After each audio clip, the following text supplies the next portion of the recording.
யாழ் கொக்குவில் பகுதியில் பல்கலைக்கழக மாணவர்கள் 2 பேர் உயிரிழந்தமை தற்செயலாக நடந்த விபத்து என வாக்குமூலம் வழங்குமாறு போலீசார் பெற்றோருக்கு அறிவுறுத்தியதாக நீதிமன்றத்தில் இன்று தெரிவிக்கப்பட்டுள்ளது.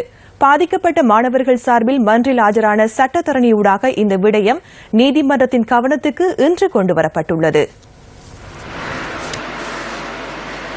யாழ் கொக்குவில் பகுதியில் பல்கலைக்கழக மாணவர்கள் 2 பேர் உயிரிழந்தமை தொடர்பான வழக்கு விசாரணை யாழ் நீதவான் நீதிமன்றத்தில் இன்று நடைபெற்றது.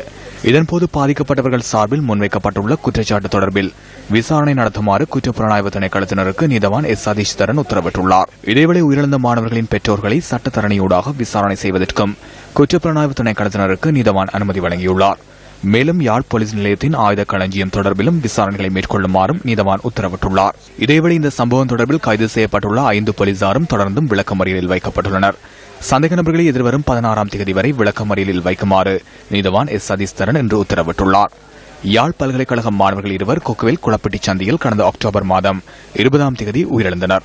ஆரம்பத்தில் இந்த சம்பவத்தை விபத்து என போலீசார் குறிப்பிட்ட போதிலும் மாணவர்களின் சடலங்கள் தொடர்பில் மேற்கொள்ளப்பட்ட பிரேத பரிசோதனையின் போது ஒருவருடைய சடலத்தில் துப்பாக்கிச் சூட்டு காயம் காணப்பட்டது.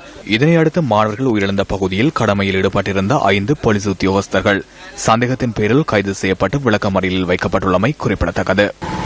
போலீசாரே சுட்டு இறந்தவர்கள் என்று நன்றாக தெரிந்திருந்தும் கூட முதலாவதாக நீதவானுக்கு கொடுத்த அறிக்கை பி அறிக்கையிலே ஒரு வீதி விபத்திலே போக்குவரத்து விபத்திலே இவர்கள் இறந்தவர்கள் என்றுதான் இந்த அறிக்கை ஆரம்பத்திலே கொடுக்கப்பட்டிருந்த சூழ்நிலையிலேயும் இந்த சம்பவத்தை மூடி மறைப்பதற்காக போலீசார் எடுத்த பல பிரயத்தனங்கள் காரணமாகவும் நீதிமன்றம் சில உத்தரவுகளை இன்றைக்கு கொடுத்திருக்கிறது.